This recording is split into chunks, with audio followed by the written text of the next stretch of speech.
তো দেখেন আমাদের টোটাল 51টা অর্ডার নিয়ে এই ইয়াটা তৈরি হয়েছিল। একটা অর্ডার ওমিট করা আছে, তো এখন পর্যন্ত 50টার মতো আমাদের কি আছে, অর্ডার আছে। আর এগুলার ভিতরে বিভিন্ন প্রকার বিধি উপবিধি তো আছেই।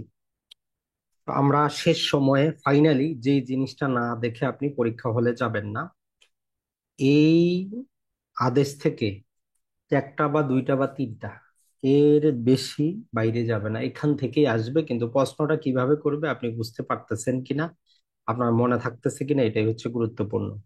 তাহলে চলেন আদেশ নাম্বার এক। এক নম্বর অর্ডার থেকে মূলত আমরা পড়বো মাত্র আমাদের তিনটা মাত্র জিনিস। এর আগে আমাদের আরো বেশি ছিল, এখন শেষ সময় আমরা আরো কম করে দিয়েছি, মাত্র তিনটা বিধি পড়বো। বিধির নাম্বার মনে রাখার কোনো দরকার নেই, জাস্ট কি বলছে আর কোন আদেশে আছে এটা মনে রাখবেন।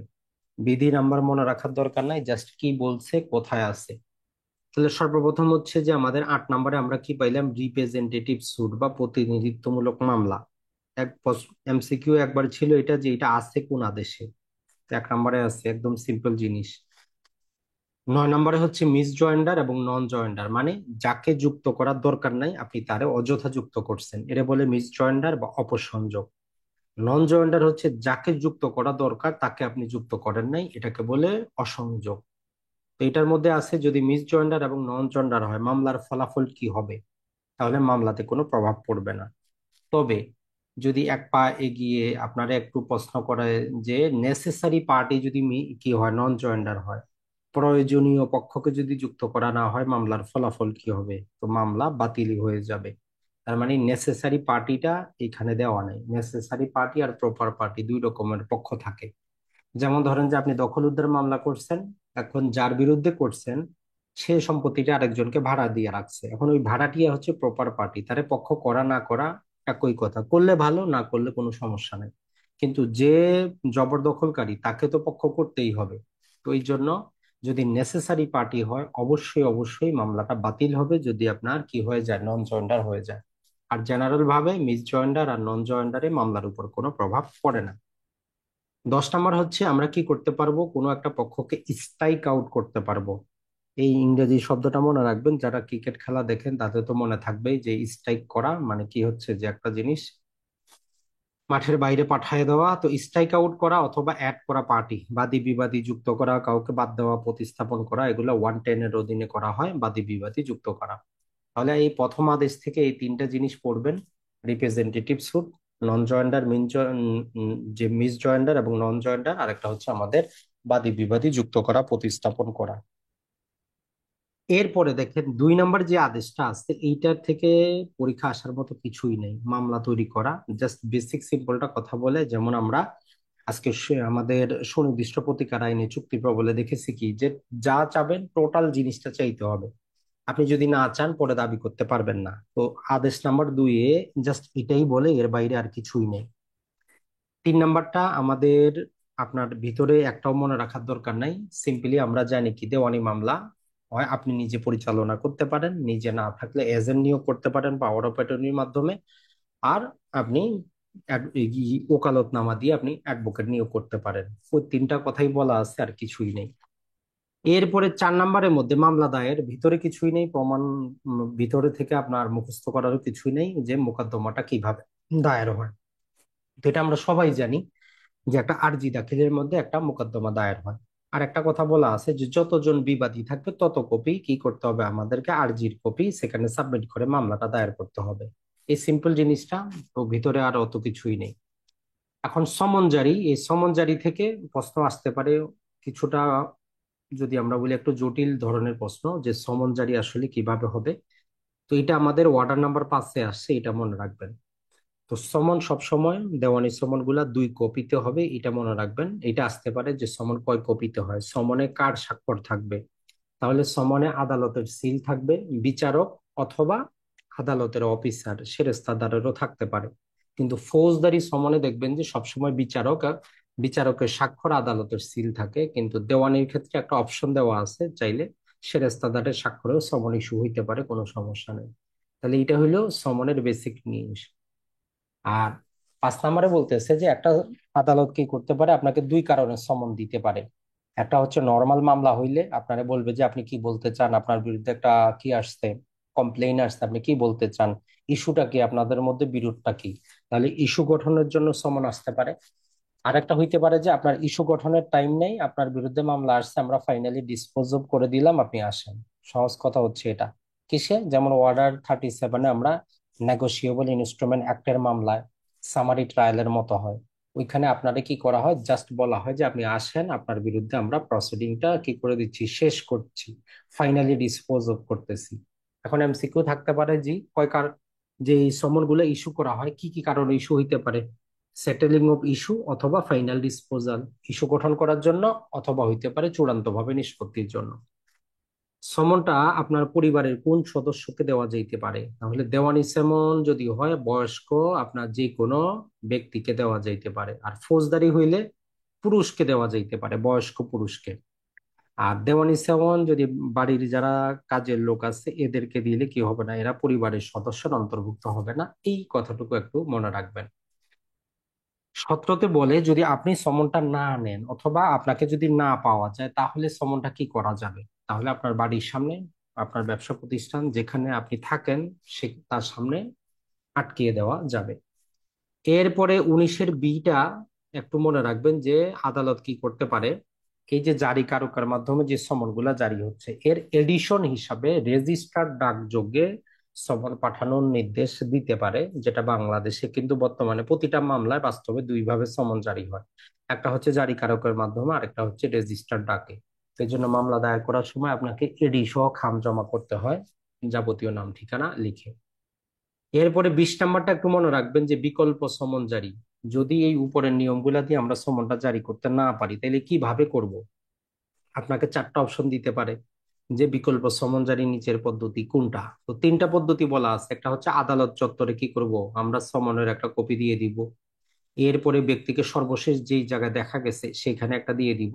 আর একটা স্থানীয় পত্রিকায় ওই সমনটার একটা কি করে দিব, বিজ্ঞাপন দিয়ে দিব। এই 3টা করলে আদালত যদি সন্তুষ্ট হয় আদালত ধরে নিবে যে কি বিকল্প হিসাবে সমনটা জারি হয়ে গেছে।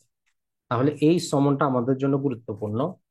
এখন আসে যে লিখিত জবাব দাখিলের কতদিনের মধ্যে সমন জারি হবে, সরি, আরজি দাখিলের কতদিনের মধ্যে সমন জারি হবে? তো এখানে কথা হচ্ছে যে 5 কর্মদিবসের, আপনি যদি যথাযথভাবে মামলাটা দায়ের করেন তাহলে 5 কর্মদিবসের মধ্যে সমনটা জারি হবে। জারি না হইলে এটা পেশাগত যেমন অসদাচরণ আছে, মিসকন্ডাক্ট হিসাবে পরিগণিত হবে। তাহলে এই 5 দিনের কথা একটু মনে রাখবেন সমনের ক্ষেত্রে, যে জবাব দাখিল আপনি যদি মামলাটা যথাযথভাবে দায়ের করতে পারেন, দায়েরের 5 কর্মদিবসের মধ্যে সমন জারি হবে। এরপরে চলে আসি আমরা সরাসরি আমাদের 6 নম্বরে, প্লিডিং বা হেতুবাদ। এটা থেকে জাস্ট আপনি মোটামুটি 4টার মতো আমাদের রুলস আছে। শুধু প্লিডিং এ কি অন্তর্ভুক্ত করে, যিনি বাদী তার আর্জি, যিনি বিবাদী তার লিখিত জবাব, দুটা জিনিসই প্লিডিং এর অন্তর্ভুক্ত। এটা 1 নাম্বার। এরপরে আপনার এই ক্ষেত্রে 16 আর 17 রুলসটা একটু মনে রাখতে হবে। তাহলে অর্ডার নাম্বার 6, আপনার রুল নাম্বার 16, এটা একটু আপনাকে মনে রাখতে হবে যে আমরা কি করতে পারি, প্লিডিং কর্তন করতে পারি, স্ট্রাইক আউট করতে পারি। প্লিডিং কর্তন মানে হচ্ছে বাদী, আপনি যে আরজি সাবমিট করলেন, আপনি বিবাদীর লিখিত জবাব আপনাকে কর্তন করবেন, আর বিবাদী আপনার আরজিটাকে কর্তন করবে। এর মেইন কারণ হচ্ছে দেখবেন দেওয়ানি মামলার আরজিতে লেখা থাকে যে এই লোকটা ভণ্ড, প্রতারক, সে এলাকায় দাফর দিয়ে বেটায়, নানা প্রকার 2 নাম্বারই করে, এইরকম কথাবার্তা কিন্তু লেখা থাকে। এখন বিবাদী চাইলে আগে বলতে পারে যে ভাই আপনার জবাব আমি পরে দিব, আপনি আগে এই কথাগুলা কর্তন করেন। কারণ আমরা কি জানি দেওয়ানি মামলায় ব্যক্তির চরিত্র প্রাসঙ্গিক না, ব্যক্তি ভালো না মন্দ সেটা দেখার বিষয় না। তো অযথা আপনি এই আরজির মধ্যে এইসব লেখার কোনো কারণ নাই, এগুলো আপনি কর্তন করেন, এইরকম সে অবজেকশন আগে জানাইতে পারে। তো এইটা হচ্ছে আমাদের 16। তো এইখানে আমাদের 5টা শব্দ ব্যবহার করা আছে, এইগুলো দিয়ে এমসিকিউ অলরেডি হয়ে যায় যে কোন শব্দগুলা থাকলে আপনার প্লিডিংটা কর্তনের আপনি অ্যাপ্লিকেশন করতে পারবেন। একটা হচ্ছে অপ্রয়োজনীয় জিনিস, আর একটা হচ্ছে যে আপনার কুৎসাজনক জিনিস, আননেসেসারি জিনিস, স্ক্যান্ডালাস জিনিস, প্রেজুডিস, যার কারণে এমন শব্দ লিখছেন যার কারণে কি হবে, বিচারটা ক্ষতিগ্রস্ত হবে, ইমব্রেসাস এবং ডিলে। এই 5টা শব্দ প্রয়োজনে কয়েকবার লিখেন, এটা দিয়ে দেওয়া থাকে। বাংলাটা চাইলে 1-2 বার লিখতে পারেন।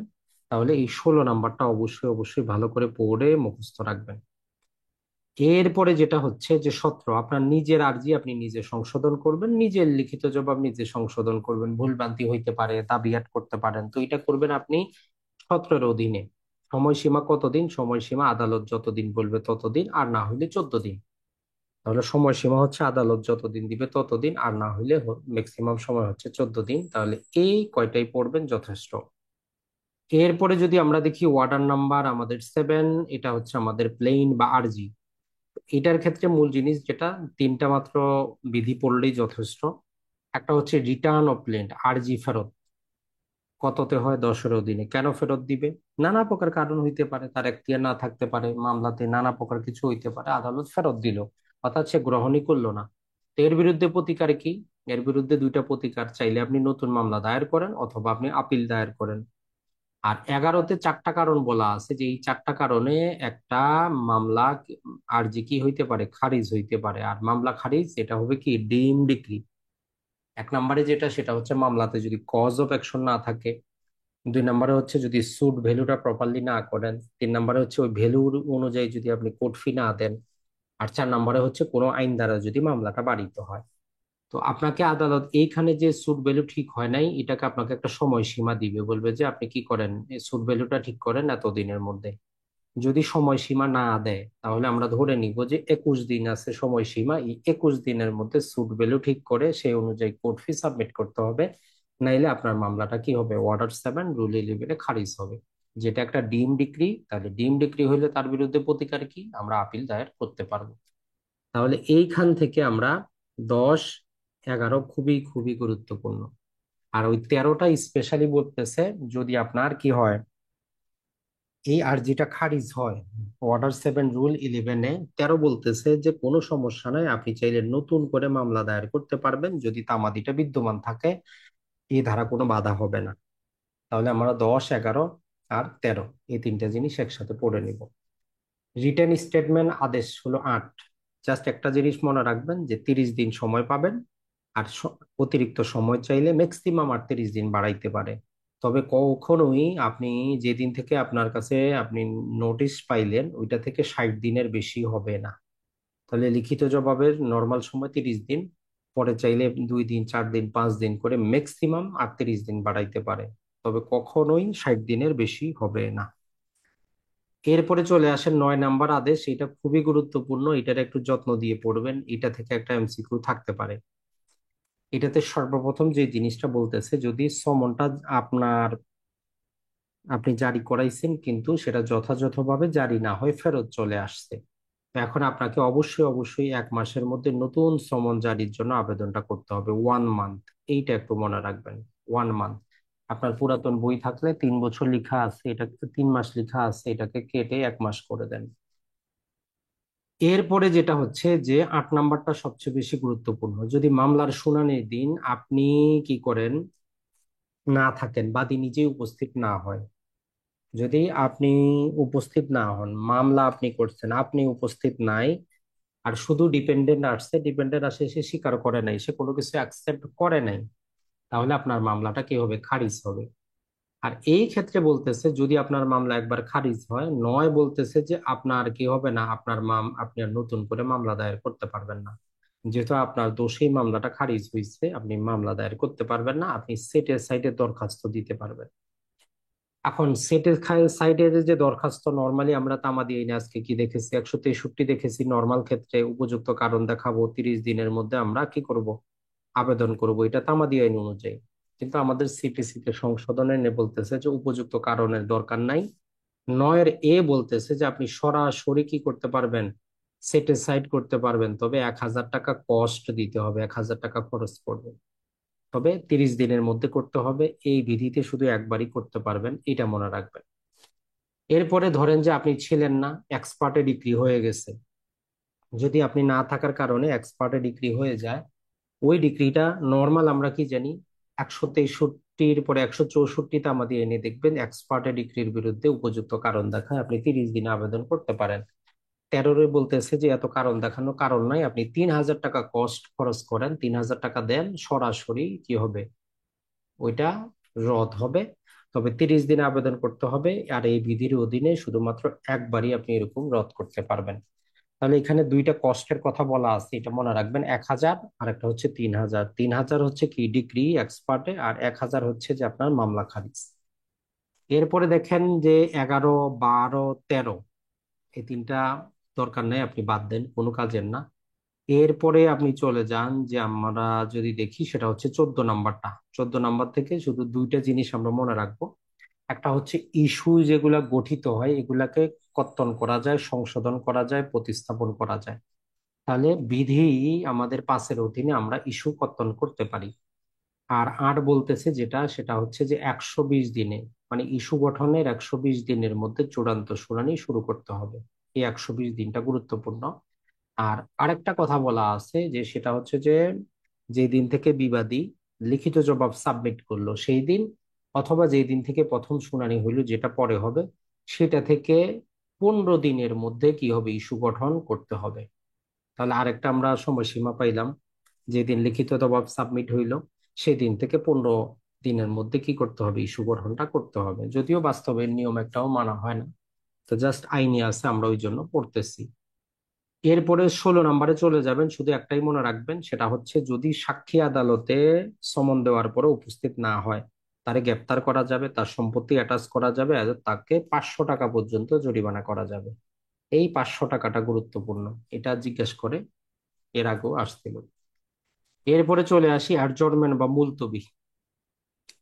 তো দেখেন, নর্মাল মুলতবি আপনি দুইটা ভাগে ভাগ করে মুখস্থ রাখবেন, একটা হচ্ছে চূড়ান্ত শুনানি বা পিএস স্তর পর্যন্ত, আর একটা হচ্ছে পিএস স্তরের পরে।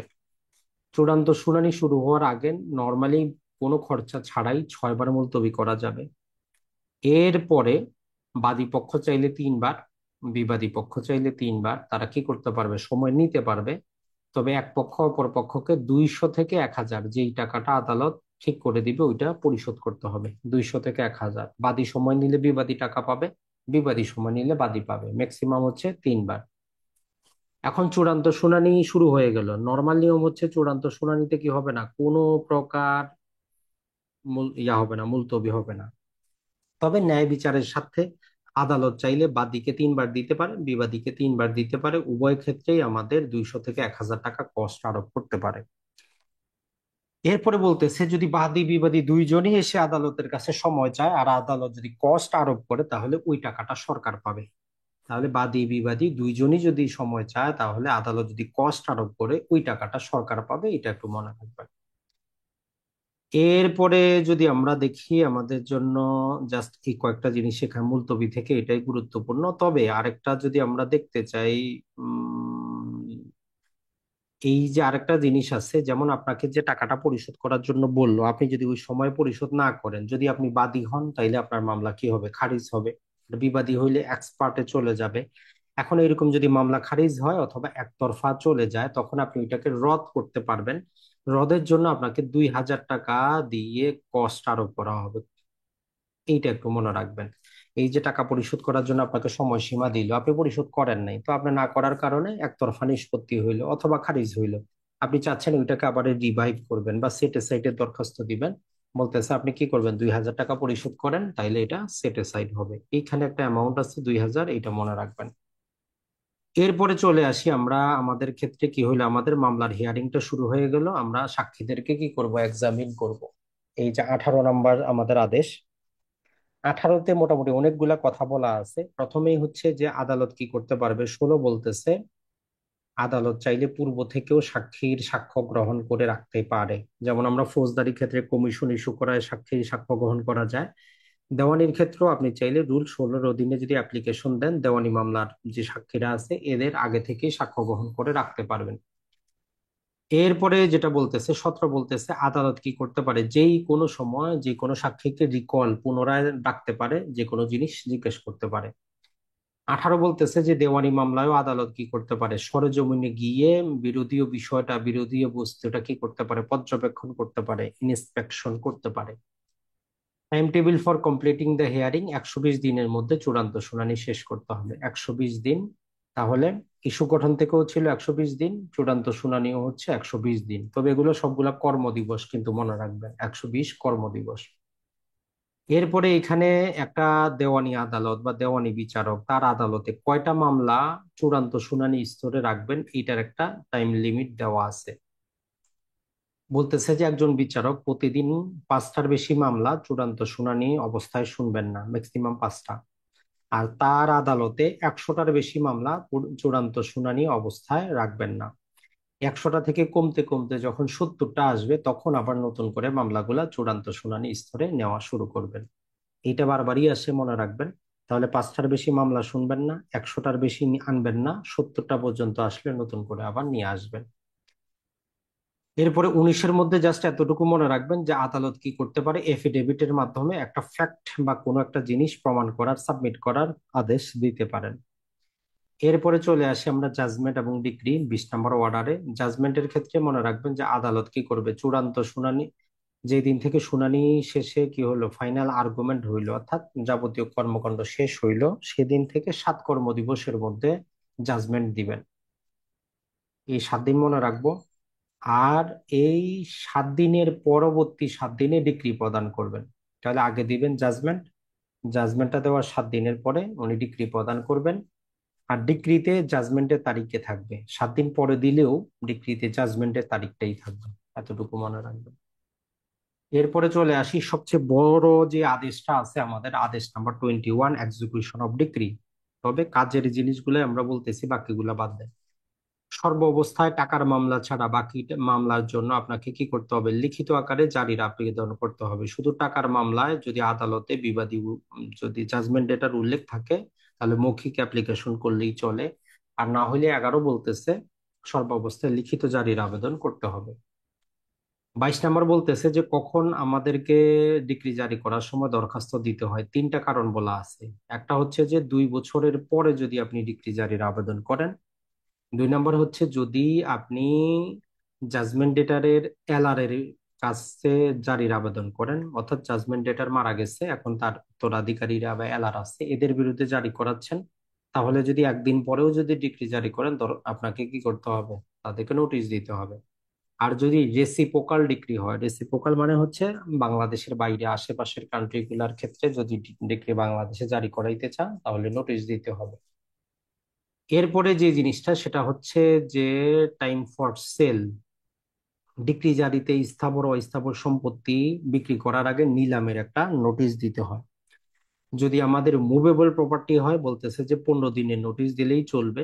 আর যদি ইমুভেবল প্রপার্টি হয় তাহলে 30 দিনের নোটিশ দিতে হবে। তবে যার সম্পত্তি বিক্রি হবে তার যদি আপত্তি না থাকে তাহলে নোটিশ দেওয়া ছাড়াই বিক্রি করা যাবে। এখন কেউ যদি নিলামে সম্পত্তি ক্রয় করতে চায় তাহলে নিলামের যে দাম ওই দামের 25% টাকা দিয়ে নিলামে অংশগ্রহণ করতে হবে। আর বাকি টাকাটা 15 কর্মদিবসের মধ্যে তাকে প্রেরণ করতে হবে, পরিশোধ করতে হবে। তো এগুলো কিন্তু আপনার পরীক্ষায় আসে যে কত পার্সেন্ট টাকা দিয়ে আপনাকে কি করতে হবে, নিলামে অংশগ্রহণ করতে হবে। বাকি টাকা কত দিনে দিতে হবে, 15 দিনে আপনাকে দিতে হবে। এখন কেউ যদি চায় নিলামটা সে কি করবে, সেটে সাইড করবে, তাহলে তাকে কি করতে হবে। তো তাহলে বলতেছে যে নিলামে যে পরিমাণ টাকা উল্লেখ আছে বা যত টাকায় সম্পত্তিটা নিলাম হয়েছে ওই টাকাটা, এবং সাথে যিনি নতুন ক্রেতা যিনি সাবমিট করলেন তার জন্য 5% টাকা এডিশনাল যোগ করতে হবে। তাহলে নিলাম রদ করার জন্য নিলামে উল্লেখিত টাকা প্লাস এডিশনাল 5% যুক্ত করে আবেদন করতে হবে। তবে অন্য কেউ চাইলে যদি কোনো প্রকার প্রতারণা ঘটে অথবা অনিয়ম ঘটে এই গ্রাউন্ডেও নিলাম বাতিলের আবেদনটা করতে পারবে। আদালত 94 ধারার অধীনে সেল সার্টিফিকেট ইস্যু করবে, যাকে আমরা বয়নামা বলি। এইটা একটু মনে রাখবেন যে বয়নামা জিনিসটা কি। আদালতের মাধ্যমে সম্পত্তি বিক্রি হইলে যে সার্টিফিকেট আমরা পাই ওইটাকে বয়নামা বলে। বয়নামা আর বায়নামা কিন্তু পৃথক জিনিস, মনে রাখবেন। বায়নামা আমরা জমির ক্ষেত্রে পাই। 97 বলতেছে যদি কি করা হয়, ডিক্রি হোল্ডারকে অথবা নতুন ক্রেতাকে যদি আপনি সম্পত্তির দখলে বাধা দেন, যদি আপনি জাজমেন্ট ডেটার হন কোনো কারণ ছাড়াই, আপনারে 30 দিন পর্যন্ত দেওয়ানি আদালতে কি করা যাবে, আপনারে আটক রাখা যাবে। এই 30 দিন সময়টা গুরুত্বপূর্ণ। এটাই জাস্ট। তাহলে এই যে লম্বা চড়া আদেশ থেকে এই কয়টাই হচ্ছে এর মেরুদণ্ড। এই কয়টা যদি আপনার মুখস্থ থাকে, এর বাইরে আর এমন কিছু নাই যেটা আপনি কি করেন না, জানেন না। এরপরে চলে আসি, ব্যক্তি যদি মারা যায়, তার যদি বিবাহ হয়, দেউলিয়া হইলে মামলা বাতিল হবে কিনা। বলতেছে কজ অফ অ্যাকশন যদি কি থাকে, জীবিত থাকে, মামলা বাতিল হবে না, তার এলাটা যুক্ত হবে। এরপরে যদি আমরা চলে যাই, আমরা 23 নাম্বার যেটা বললাম যে উইথড্র এবং হচ্ছে অ্যাডজাস্টমেন্ট, যেটা আমরা সমঝোতার কথাটা বললাম। আর 26টা হচ্ছে আমাদের কমিশন। তো এই যে 26টা কমিশনে অনেক কথা বলা আছে, একটু ডিটেইলে পড়াটা ভালো, কমিশনটা গুরুত্বপূর্ণ। আপনার যদি সুযোগ থাকে একটু ডিটেইলে পড়বেন যে আসলে কোন কারণে আদালত কি করতেছে। এই যে একজন এক্সামিন অফ উইটনেস, সাক্ষীকে কি কি কারণে কমিশনটা ইস্যু করা হয়, সাক্ষী কেন আদালতে আসতে পারবে না, তার কারণটা কি? সে অসুস্থ হইতে পারে, সে অক্ষম হইতে পারে, অতিবৃদ্ধ হইতে পারে, এটা হচ্ছে কারণ। আর কার কার জন্য, যে কেউ আছে আদালতের এখতিয়ার ত্যাগ করতে পারে, এখতিয়ারের বাইরে থাকতে পারে, উপস্থিত হইতে পারবে না, এরকম হইতে পারে, এই কারণে সাক্ষীকে এক্সামিন করার জন্য কমিশন ইস্যু করা যায়। এরপরে যেটা, সেটা হচ্ছে যে লোকাল ইনভেস্টিগেশন করার জন্য, তবে ম্যাক্সিমাম যে রিপোর্টটা 3 মাসের মধ্যে দিবে, এটা জাস্ট মনে রাখবেন। আর কোনো প্রকার হিসাব এক্সামিন করার জন্য এটাও 3 মাসের মধ্যে রিপোর্ট দিবে। আর সম্পত্তি পার্টিশন করার জন্য এটাও 3 মাসের মধ্যে কি করবে, রিপোর্ট দিবে। তবে গুরুত্বপূর্ণ আরেকটা 16টা মনে রাখবেন বিধি, যে কমিশনের ক্ষমতাটা কি, এই যে কমিশন ইস্যু করা হবে তাদের কি ক্ষমতা। 3টা ক্ষমতা স্পেশালি বলা আছে। একটা হচ্ছে যে বাদী বিবাদী সাক্ষী এদেরকে কি করতে পারবে, প্রশ্ন করতে পারবে, জিজ্ঞাসাবাদ করতে পারবে, দলিল পত্রগুলো দেখতে পারবে, এবং সম্পত্তিতে যে কোনো সময় প্রবেশ করতে পারবে। এই 3টা হচ্ছে তাদের স্পেশাল ক্ষমতা। এরপরে জাস্ট আপনি কি করবেন, 32-এর হেডিংটা মনে রাখবেন যে নাবালক এবং পাগলের জন্য আমাদের 32 নম্বর অর্ডার আছে। মূল কাহিনীটা হচ্ছে এরা মামলা করতে পারে না, এদের বিরুদ্ধে মামলা দায়ের করা যায় না। মামলা করতে হলে নেক্সট ফ্রেন্ড করবে, বিবাদী বানাইতে হলে নেক্সট ফ্রেন্ডকে বানাইতে হবে। এইটা হচ্ছে মূল জিনিস। আর যে নিঃস্ব ব্যক্তি বা গরিব ব্যক্তি যার সম্পত্তি 5,000 টাকা পর্যন্ত, তারে আমরা প্রপার বলি, নিঃস্ব বলি, গরিব বলি। জাস্ট এতটুকু মনে রাখবেন। এরপরে 35-এ চলে যাবেন, ইন্টারপ্লিডার সুট। 36-এ স্পেশাল কেস, 37-এ সামারি ট্রায়াল, 38-এ টা গুরুত্বপূর্ণ। 38-এ আছে যে রায়ের পূর্বেই সম্পত্তি অ্যাটাচ করা, ব্যক্তিকে গ্রেপ্তার করানো। ভিতর থেকে একটা শাস্তির কথা উল্লেখ করা আছে, যদি 50 টাকা পর্যন্ত হয় ওই যে 6 সপ্তাহ, আর 50 টাকার বেশি যদি মূল্য হয় সেক্ষেত্রে 6 মাস পর্যন্ত কারাবাস করা যায়। ওই সময়টা একটু ভিতর থেকে মনে রাখার চেষ্টা করবেন। এরপরে ইনজাংশনটাও সবই সবচেয়ে বেশি গুরুত্বপূর্ণ, এটা একটু সময় দিয়ে পড়বেন। এখানে বাদ দেওয়ার মতো কিছুই নেই, তবে মূল জিনিসটা জাস্ট আমরা বলে দিতে পারি যাতে আপনার একটু মনে থাকে। আপনি আদালতে ইনজাংশনটা কেন করবেন? যদি দেখা যায় যে বিবাদীয় সম্পত্তিটা নষ্ট হবে, ধ্বংস হবে, অপসারণ হবে, কোনো প্রকার ভাবে ক্ষতিগ্রস্ত হয়ে যাবে, তাইলে একটা গ্রাউন্ড হইতে পারে। অথবা বিবাদী যদি হুমকি ধমকি দেয় যে সে কি করবে, সম্পত্তি অবসান করবে, বিক্রি করে দিবে, এই 2টা গ্রাউন্ডে যে কোনো একটা গ্রাউন্ড। অথবা যেটা হইতে পারে সেটা হচ্ছে যে কোনো একটা চুক্তি কি করার জন্য, ভঙ্গ রোধ করার জন্য আমরা নিষেধাজ্ঞার আবেদন করতে পারি। যে কোনো একটা চুক্তি ভঙ্গ রোধ করার জন্য নিষেধাজ্ঞার আবেদনটা করতে পারি। জেনারেল নিয়ম 3-এ বলতেছে যেটা, যে আসলে কি করতে হবে, আমরা যদি ইনজাংশন যদি চাই, অপর পক্ষকে নোটিশ দিতে হবে। টেম্পোরারি ইনজাংশন অপর পক্ষকে নোটিশ দেওয়া ছাড়া জেনারেলি কি করা হয় না, গ্রহণ করা হয় না। তবে আমাদের এই পাশের এ যুক্ত করে বলতেছে যে টেম্পোরারি ইনজাংশন হোক আর অ্যাড ইন্টারাম ইনজাংশন হোক, উভয় প্রকার ক্ষেত্রে যদি সরকারের বিপক্ষে তো শোনা ছাড়া দেওয়া যাবেই না, প্রাইভেট পার্টির পক্ষে দেওয়া যাইতে পারে। যদি দেখা যায় যে ইনজাংশন না দেওয়া হইলে এত ক্ষতি হবে যে মামলা করার কোনো মানেই হয় না, তাহলে আদালত দিতে পারে। উম, কোন পর্যন্ত? বিবাদী আদালতে উপস্থিত হওয়া পর্যন্ত। উপস্থিত হইলে 7 দিনের মধ্যে ডিসাইড করে নিবে যে এইটা চলবে কি চলবে না। এই যে আমরা যে শুনানিটা বলতেছি, এটা চলবে কি চলবে না। জাস্ট 1 মিনিট একটু।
তো আমাদের ওয়ার্ডার নাম্বার 39, এই যে নিষেধাজ্ঞাটা গুরুত্বপূর্ণ, আবারও বলবো ভালো করে যত্ন সহকারে এটা পড়বেনই পড়বেন, এটা বাদ দিতে পারবেন না।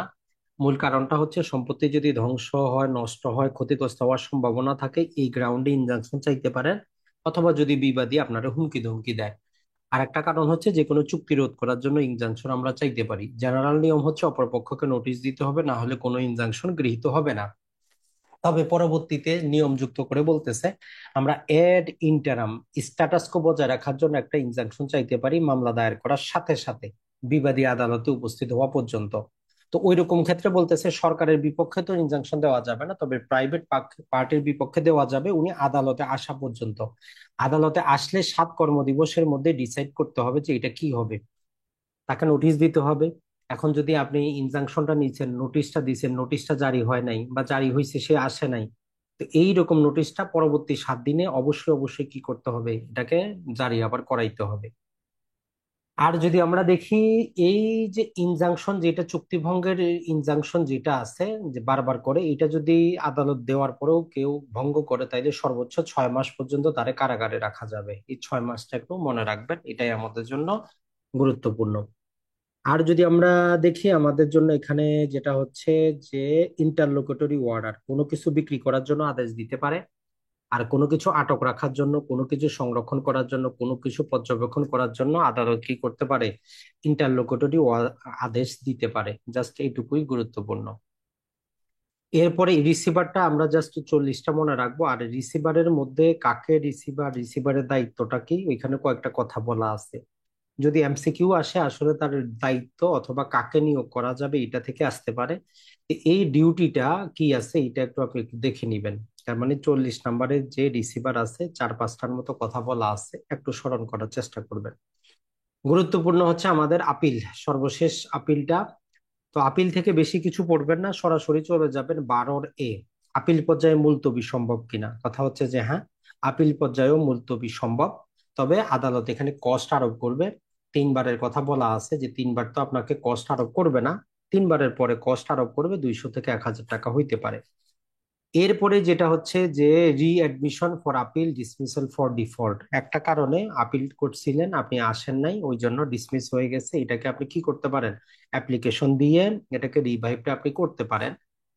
তো এই ক্ষেত্রে আপনাকে উপযুক্ত কারণ দেখাইতে হবে, নানা প্রকার কিছু আছে। তো এই জন্য পরে বলতেছে যে না, আপনি ডাইরেক্ট যদি কি করেন এফিডেভিট সহকারে, এখানে কিন্তু টাকার পরিমাণটা উল্লেখ করা নাই, এটাই একটা জিনিস, যে ডাইরেক্ট করতে পারেন, তবে আপনাকে এফিডেভিট সাবমিট করতে হবে। পাশাপাশি আদালত যেই কস্টটা আরোপ করবে, আদালতের নিজের ইচ্ছা কত আরোপ করবে, সেইটা দিলে সরাসরি কি হবে, ওই আপনার উপযুক্ত কারণ দেখানোর দরকার নাই, আপনার যেটা খারিজ হয়েছিল সেটা আবার রিভাইভ হবে। এরপরে ধরেন যে আপনি একবার শুনানি হয়ে গেছে, যে কোনো কারণবশত আপনি ছিলেন না, আপনি রি হিয়ারিং যদি করতে চান, তাহলে আপনি যদি রি হিয়ারিং যদি করতে চান তাহলে সেটাও আপনি করতে পারবেন। তো 21 হচ্ছে নর্মালি আমরা কি জানি 30 দিনের সময় পাবেন, উপযুক্ত কারণ দেখাইতে হবে। তো 21 যুক্ত করেও দিয়ে বলতেছে যে আপনি যদি 3000 টাকা পরিশোধ করেন, তাইলে আর আপনাকে উপযুক্ত কারণ দেখানোর দরকার নাই, যেটা একবার হিয়ারিং হয়ে গেছে সেটা পুনরায় শুনানি করতে পারবেন, তবে অ্যামাউন্টটা হচ্ছে 3000 টাকা।